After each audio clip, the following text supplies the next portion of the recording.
I'm the it's Joyce. So just a little bit about our meetup tonight. Our main reason tonight is to just talk about making connections and then giving everybody an opportunity to make connections with each other, with the speakers, and so just a little bit, a little intro about myself. I'm Dia from Maui. Just started investing a couple years ago, maybe two or 3 years ago. Currently invest here and Kansas City out of state. And currently just stabilizing the projects that I have right now. Joyce and I actually connected through the WNN mentorship program, and I was the only mentee on Maui, and Joyce reached out to me, so about the WNN mentorship program, and that's kind of how we got connected, and then that's how we just kind of stayed in contact, and now we're doing meetups together, so that's pretty much it. Yeah. So here's Joyce, she's got some stuff to say, and thanks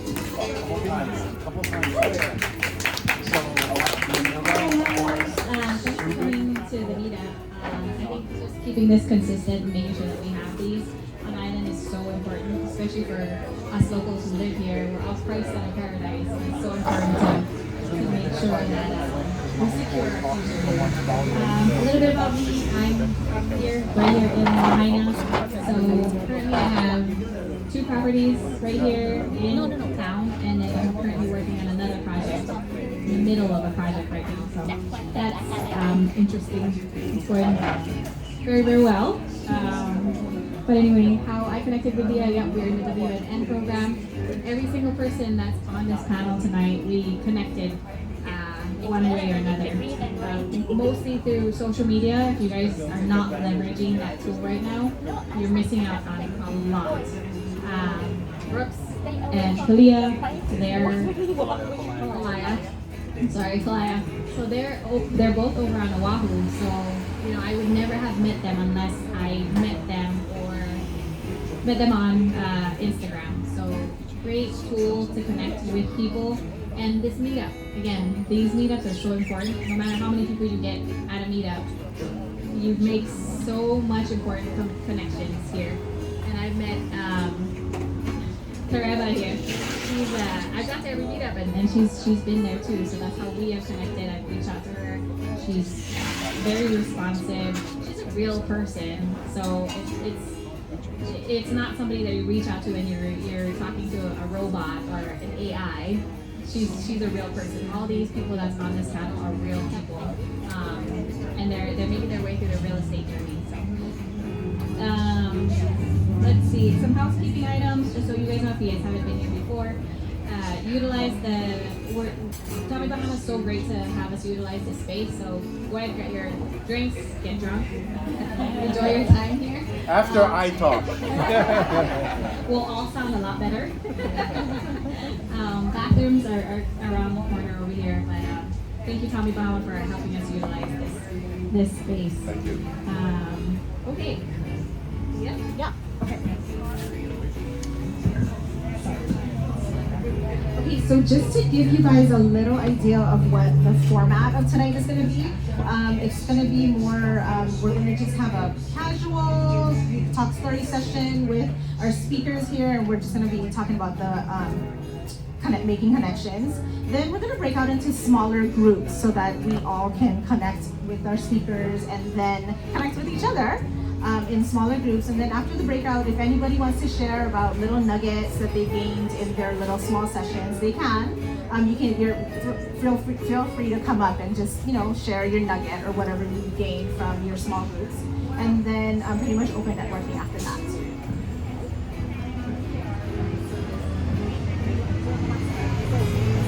Before we get started, I'd like everybody to take out your cell phones. Hey, here we go. Open Instagram, and if you don't follow us already, I want you to follow everybody that's up here. And then as you go through tonight, you're gonna follow everybody that you meet, okay? So you're not gonna ask them the name, you're gonna ask them their IG name, and then you're gonna follow them.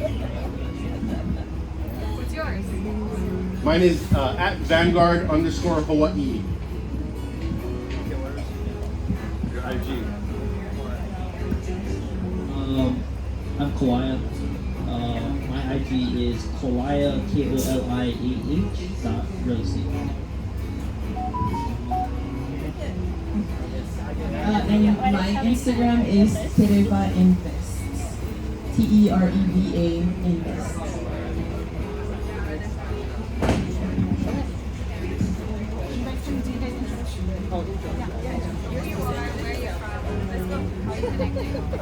Okay, my name is Brooks Onishi. I am from Oahu. I'm currently a residential mortgage lender. I've been in real estate my whole life. Actually, grew up in a real estate office. My grandmother was a realtor and had a little property management company. My mom was a realtor and a single mother that raised me. And I grew up and married a realtor that I met in a real estate transaction because I had my license and I was an active real estate agent at the time. They are the example that I have for real estate and investing. They were doing the things that we're trying to achieve and help each other with back in the day, but with different types of strategies. And the one thing that I learned from my grandparents and my mom is that Hawaii is a unique place for many reasons. And one of the big reasons is it really ties into the law of supply and demand. We don't have any more land. What we do have is valuable. Oahu's getting to the point where we've got like homes that are about 100 years old pretty soon. So we don't have any more land, and so all you can do is recycle what we do have.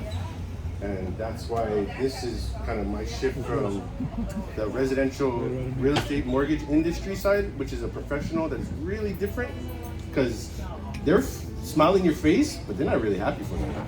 It's a commission, it's different. Whereas us, it's like, we're helping each other get that commission. We're helping each other get ahead. Everybody's so open to collaborate and help each other out, and it's just so different than the rest of the business world. So we're lucky to be here and a part of this. I'm lucky to be here, and I appreciate you guys showing up. Awesome, yeah. Hey, quick introduction. I'm Koliah, I'm 25 years old. I grew up on the Big Island.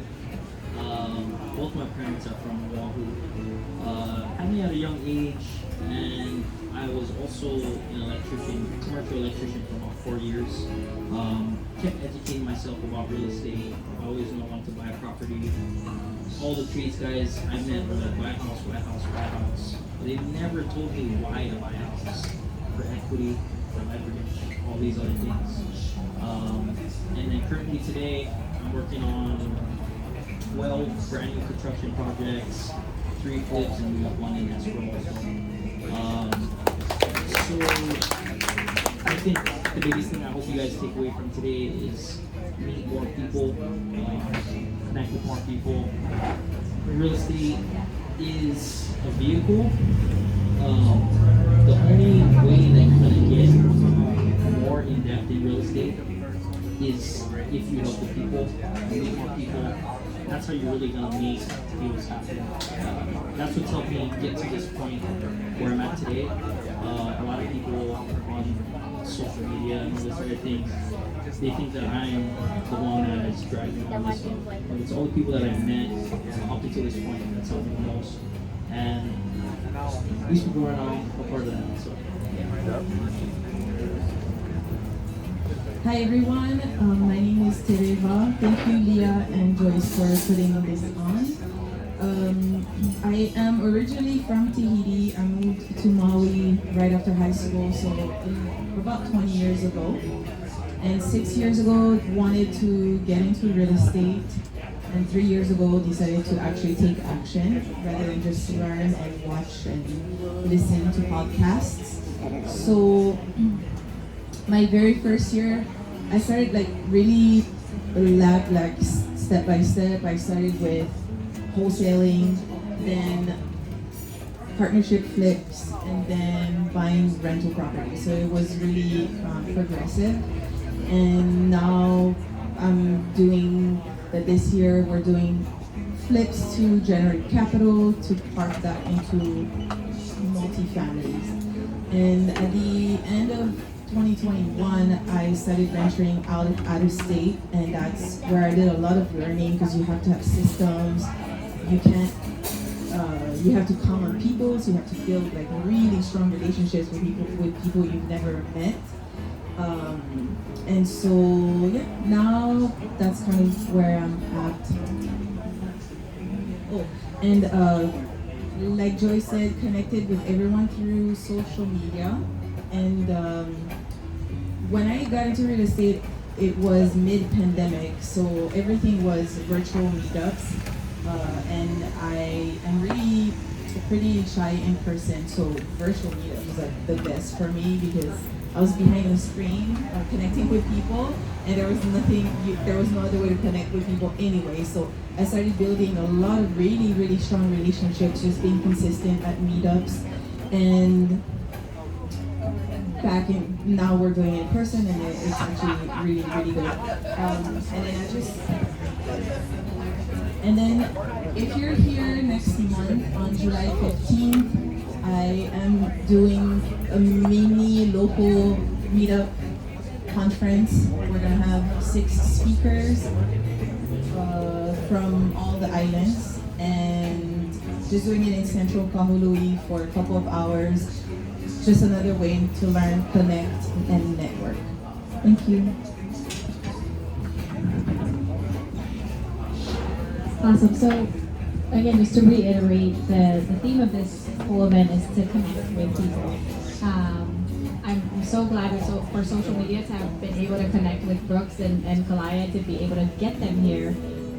And that's how I was able to find them. And again, networking is an important thing.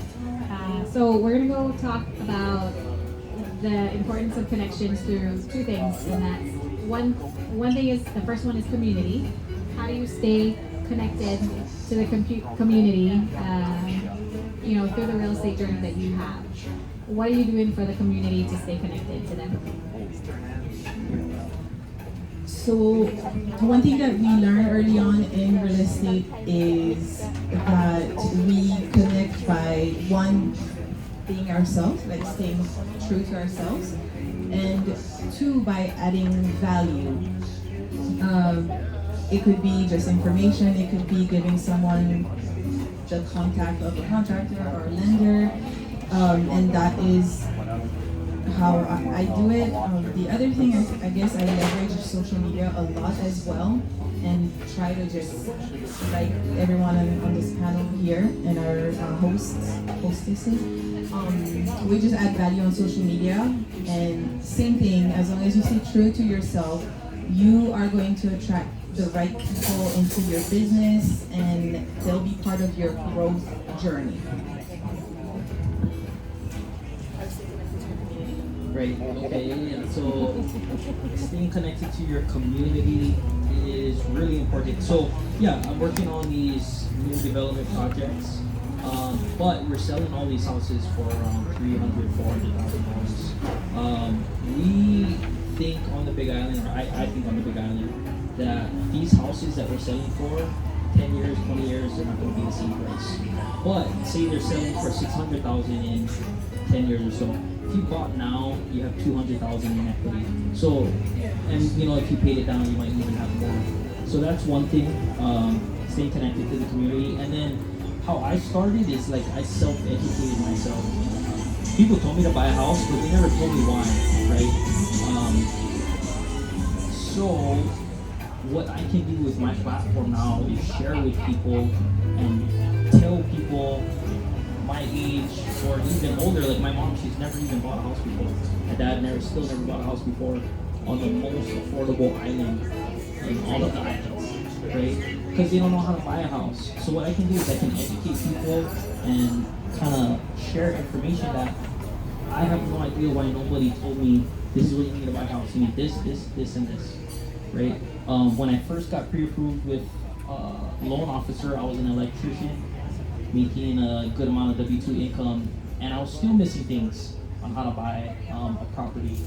And even to top it off, the houses that we're selling on the Big Island. Does anybody know what a USDA loan is?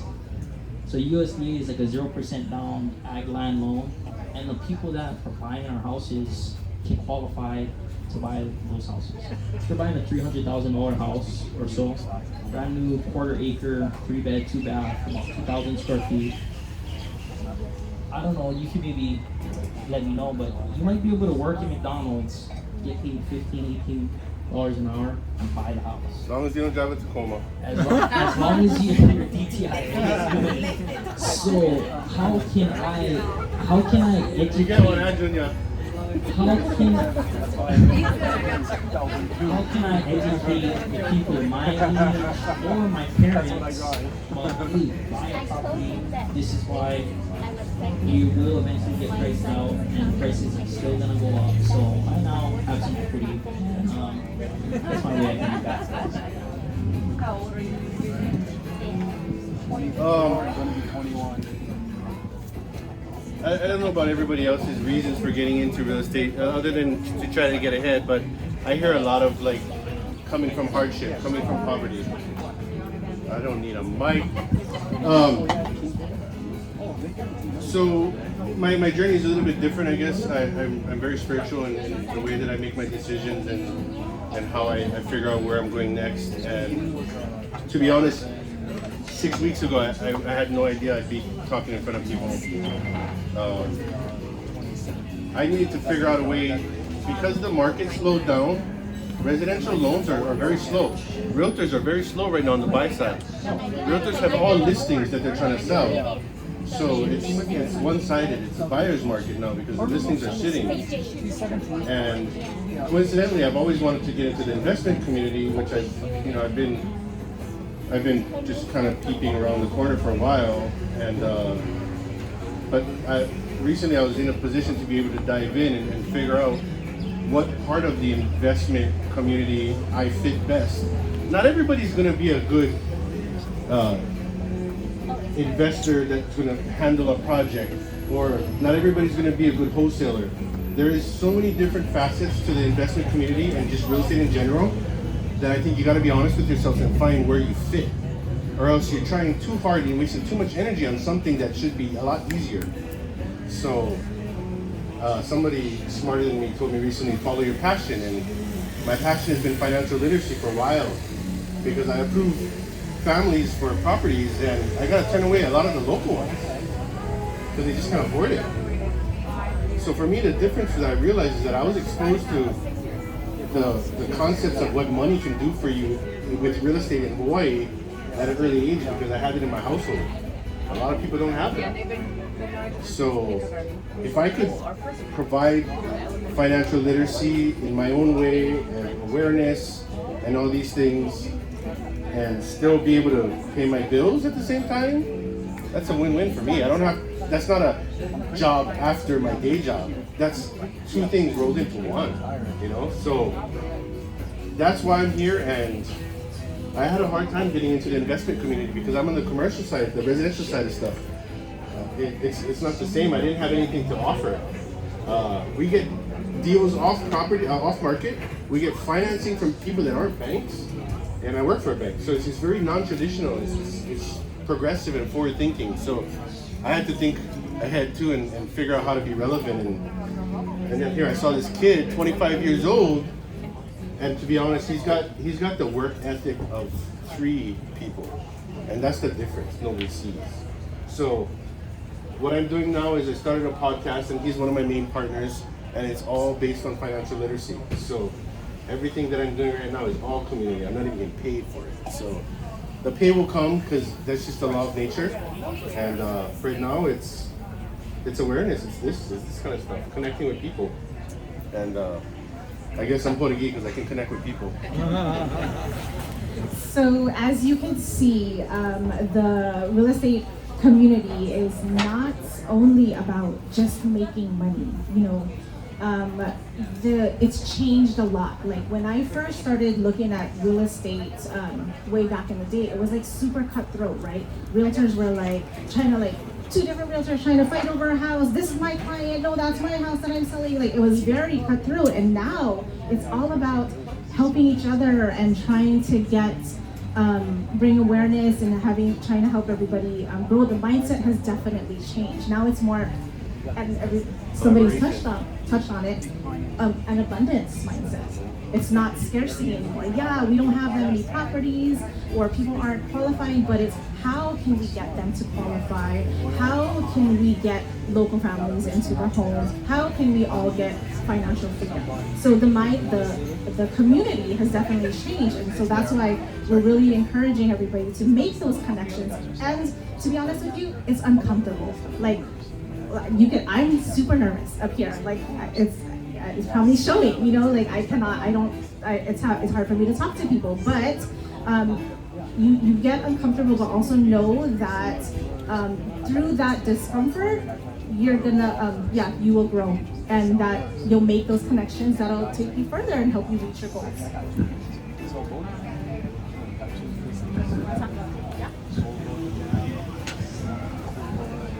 All right, so that's the community side. Let's talk business in terms of real estate. What kind of connections make you successful in real estate? Construction, your PMLs, your lenders. What are two most important connections that you have to make you successful in real estate?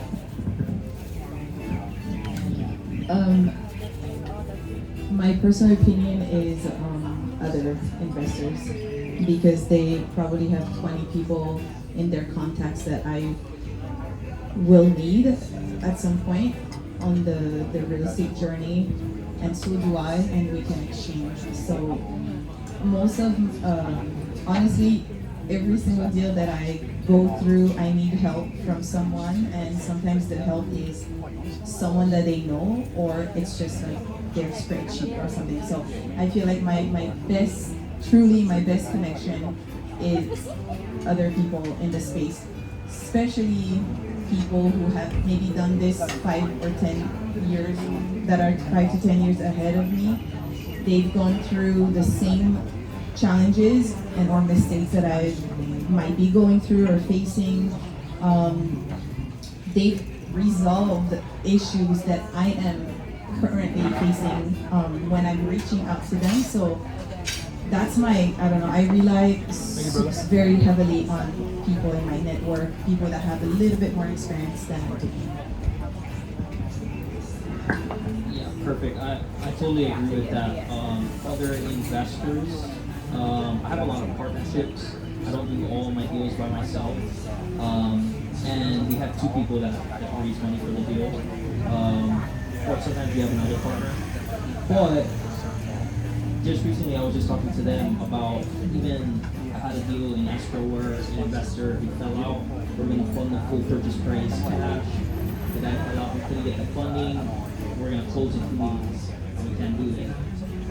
But went to a meetup just like this yesterday, and somebody helped out so we can close the deal. And the second person that is, I always go to real estate events and I hear everybody talk bad about contractors. The best relationship I have right now is my contractor. I see it over and over. He calls me every single day because we're working on a lot of projects. He knows if I help him, he's gonna help me, and we're all gonna make it work, and we're transparent about the numbers, what the build cost is, how much we're gonna resell the property for, and it's full transparency, and we have to communicate every day to make everything work. And again, go to real estate events and people are like, contractors this, but you just need to nurture a better relationship with a contractor to be like, hey, this is what I'm trying to do, what you're trying to do. If he's just starting his business, might not be the best fit. If he's been doing this for a while, he knows how to make it work, right? So I figured it out with my contractor after this one. Mine is the same. It's the network. I'm doing investing, but I'm doing it on the side. Like I'm a lot of my networking right now is more for the podcast, and it's more financial literacy. So it's for me. I'm always the type of person that I'd rather give a favor first than ask for one. And that I think that's actually what a lot of the investors because they're so busy and they realize that all of a sudden this is a job. I mean, you're self-employed, and whether you like it or not, you gotta be a manager. You gotta manage people. You gotta fire them. You gotta hire them. You gotta do all the stuff. So if you're not comfortable with that, then you gotta learn how. And they will help navigate you through some of that stuff. But they gotta know that you're real because so many people call these investors up and ask for favors or contacts or just some of their time, which if you calculated it, how much an hour you actually make is kind of astronomical. You got to bring something to the table if you're going to ask for something. So if you're just starting out, we were having this conversation earlier, to get into the investment community and to kind of be respected by your peers, if you don't have deals under your belt, then you got to bring something else to the table and show that you really want it. You gotta try it. Then you gotta beg. You gotta beg. I hang around a 25-year-old kid. I'm the same age as his parents, so it's like the Michael Jackson approach. But to be honest, I cannot even this. He makes me want to be better because he does some stuff that guys older than us don't even do. I don't even know how to explain it. He's an inspiration, so I give him a lot of credit. Okay. So in the space of buying real estate, financing is a big deal. People are like, how am I gonna get the money to get my first deal? Or how am I gonna, what are ways that I can pay for this? How am I gonna pay for this, How do you guys make connections in financing? I think I'm a little different over here because it's what I do for a living. But, okay, so there's a big difference between residential, the mortgage industry versus the financing that we have in the investment community. I realized really quick, I grew up around this stuff, so I realized really quick, hey, that's like almost a cult. They're just they're happy and they're doing some stuff and they're meeting and what the hell's going on over there? What are they smoking? So I really had to just investigate for myself and find out what the difference is. And it's that everybody realizes that together, everybody has the solutions to other people's problems. So really it's just networking and finding the right fit. Whether it's a capital partner, whether it's your contractor, whether it's an equity partner. So my first deal, my life partner wasn't on board with it. She had different concepts of money. And I know, this is, I've been tweaking out on this for months. I know it works. I can see it in my head, but I can't explain it to her because there's no talking to her. But so finally being able to take the leap, which apparently is what I'm hearing is the big thing, is everybody asks questions, but nobody takes action. Yeah, action is the big thing. So I've been taking action, and when I put it out there on social media, somebody called me up and said, "Oh, Brooks, are you still doing real estate?" And I'm like, "Yes, but really I'm doing mortgages, but that's part of real estate. But I know somebody who can help you if I cannot, right?" Turns out it ended up being an opportunity to flip, but I didn't want to do it by myself. So the first thing I did was I called up that one influencer that I've been following for a long time, started asking some relevant questions, but I led with,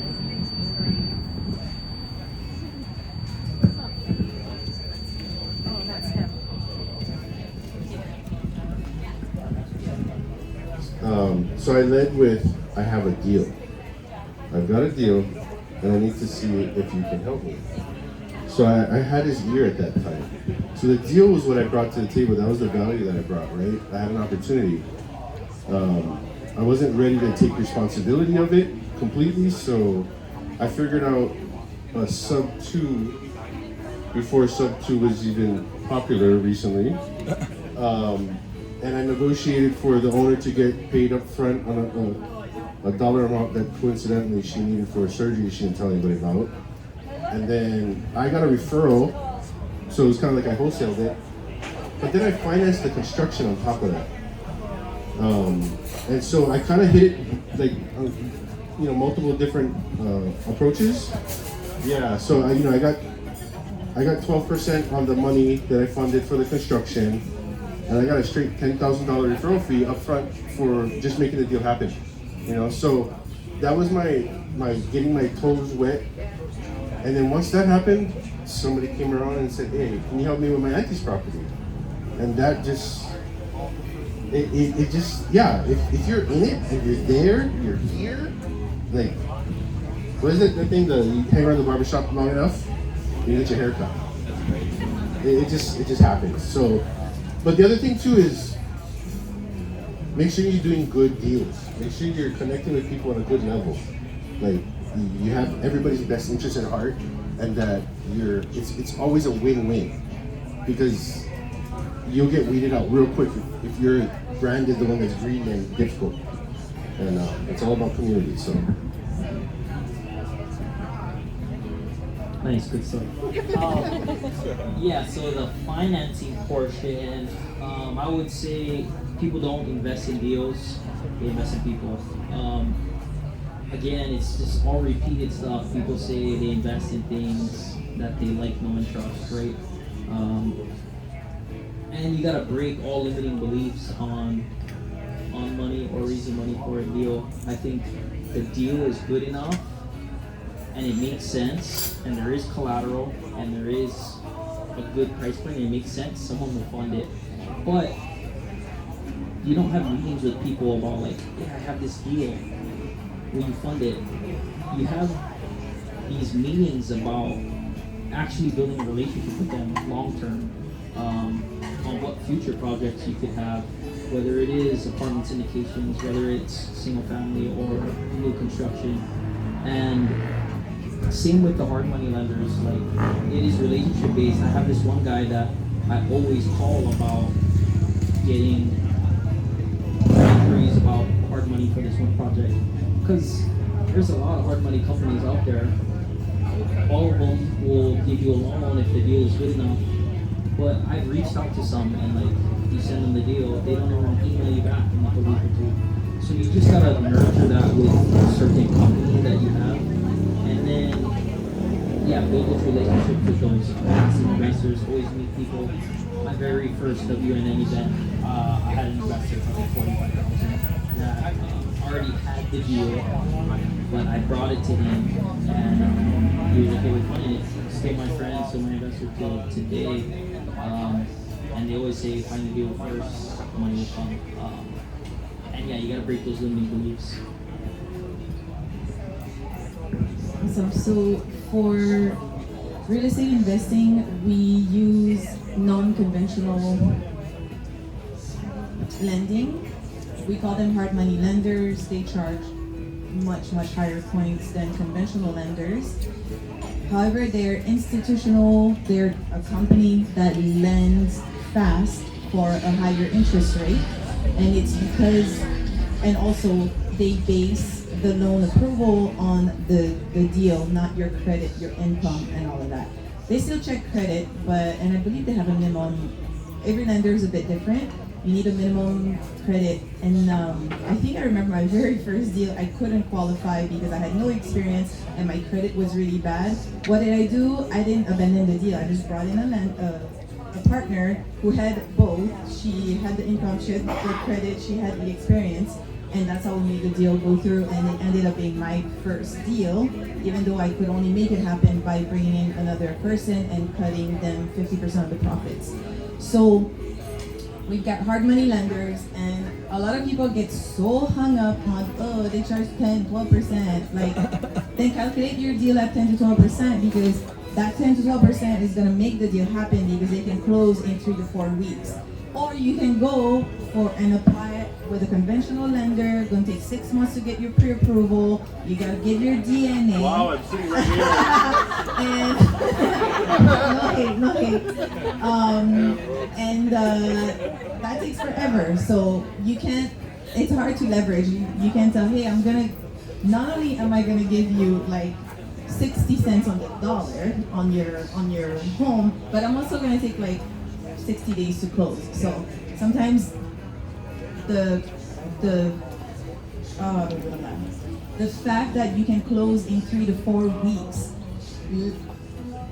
gives people motivation, gives sellers motivation to sell for 100K or 200K below what the home is worth. Okay, so we've got hard money lending, and then we've got private money lenders. Private money lenders is friends, family, acquaintances, people in your community, people you build relationship with, who are going to just basically loan you money, and you're gonna pay them back however you guys agree to pay them back. You know, deal specifically on that deal. And in order to make a deal happen on the financing side, basically you need your purchase price and you need rehab money. Most hard money lenders lend a portion of all of that. They'll tell you, hey, we'll lend you 80% of what you need, 80% of the purchase price and 80% of the rehab. The rest, you gotta come to the table with that rest.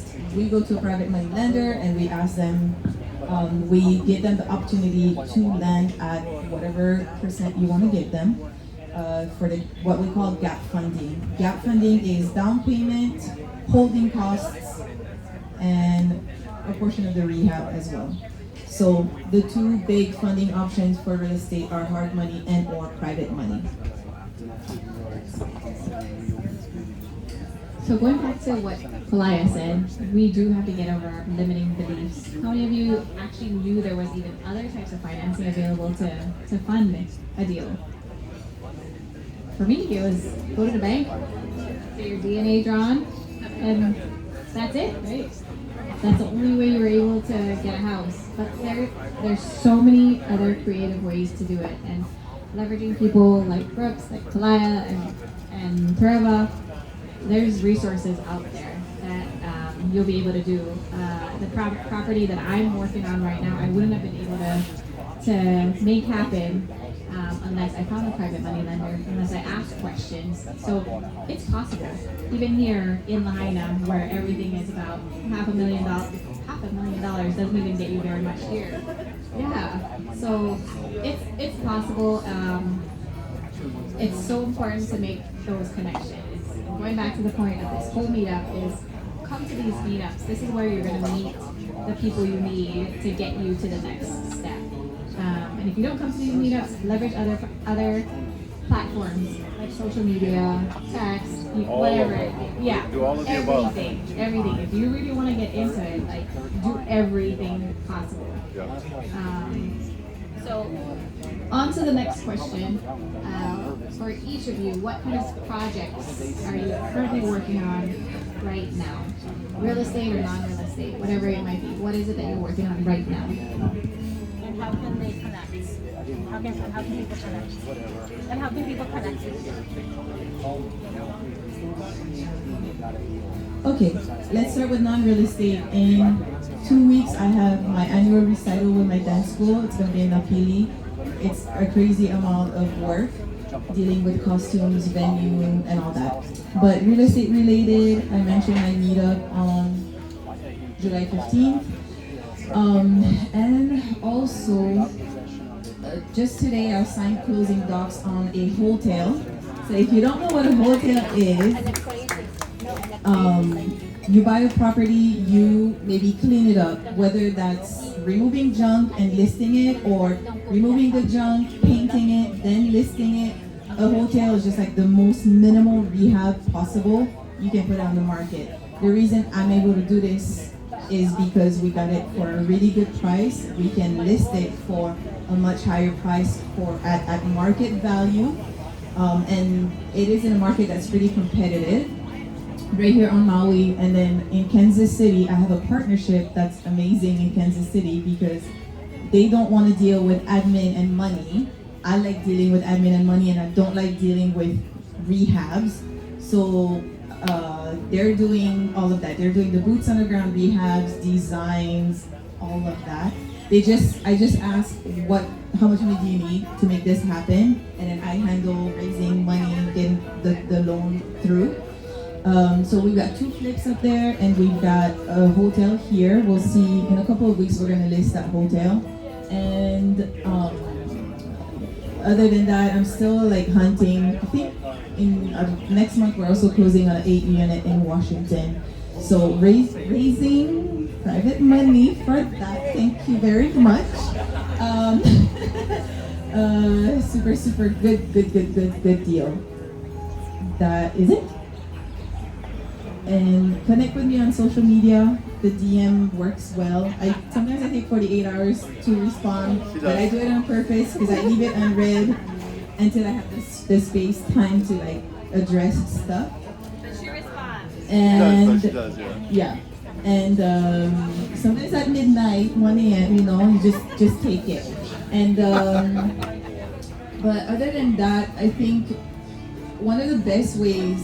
Okay, so sorry, I want to talk about how to connect and how to bring value.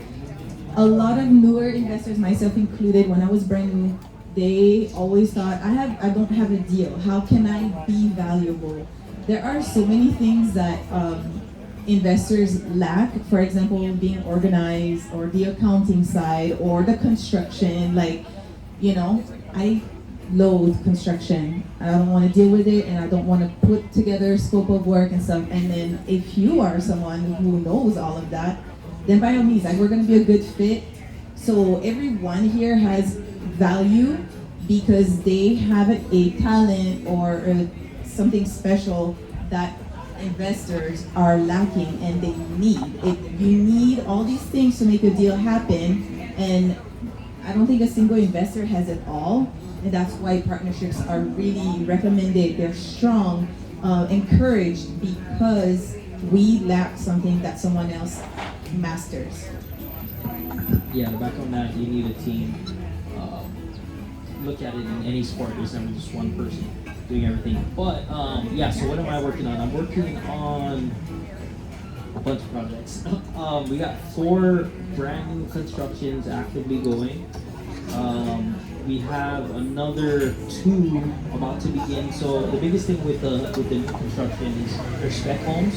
So once we have somebody pour concrete and the guys frame the house, the framers are either going to work on somebody else's job or they're going to work on our job. So it's my job to make sure we have enough deals to where once they pour, these guys can go pour another set of houses. My contractor wants to do 4 to 6 at a time. So we can create this conveyor belt of deals, and it's scalable. So we got 4 going. Those should be done in maybe like 2 months or so. We have another set of 4 starting. We got 2 flips right now. One in escrow. It's 2 subdivided lots that we should be building in Hilo. And then what else we got? I don't even know how much that is. So we got 3 like unfunded ones that we're just sitting on, waiting for permits to come back. And then we have a 50-unit apartment in Dallas, Texas that we're trying to put together some funds for. Built up a relationship with a sponsor for this deal that also lives on Oahu but invests out of state. So yeah, it's constant, ongoing planning. And again, it's not just me. Like, I'm always talking to people and trying to figure out how we can keep moving forward on our deals. And I'm kind of the person that's planning everything and helping stay organized for my team members that aren't really organized. So yeah, that's good.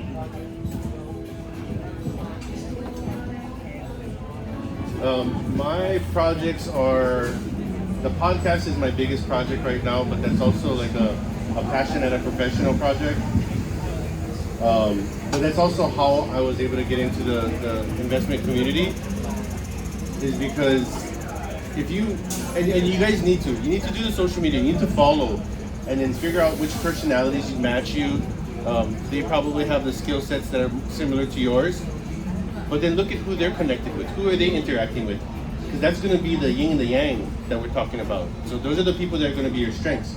So my big thing was I went to every influencer, and so this is the first time I met Tereva, but I've been messaging her, and she goes, text me. But we're like 8 hours apart in responses. But I don't give up. So I flew here, and I said, I'm coming now. So before or after, I'm going to get your attention. But what I'm asking, or what I'm talking to is, and I'm coming to the influencers and the investors with, I want to share your story on my podcast. And then along the way, I'm also asking that they participate in my goal of financial literacy for the lower income bracket, which tends to be the uneducated, and if you even look at the ethnicities, there's a majority there, right? So I've tailored my business. I live on Oahu full time, but I fly to the Big Island, and that's where most of my clients are, because that's where I'll have the most impact with the low income community. That's how I got this guy's attention with the podcast, and turns out he's now my partner in this podcast. So we're actually going out and connecting with, take a look at our story when you guys have a chance, but we just spoke with a city, a division of the city and county of Oahu, and they have in each county, they're funded by the Department of Labor, but what they're trying to do is they're trying to get some new energy and some new like strategies on how to get their resources out there. And they're just dinosaurs when it comes to that stuff. And it's social media, right? Social media is how they knew what I was working on. Social media is how I met this guy, how we met here, how you guys all showed up to this event.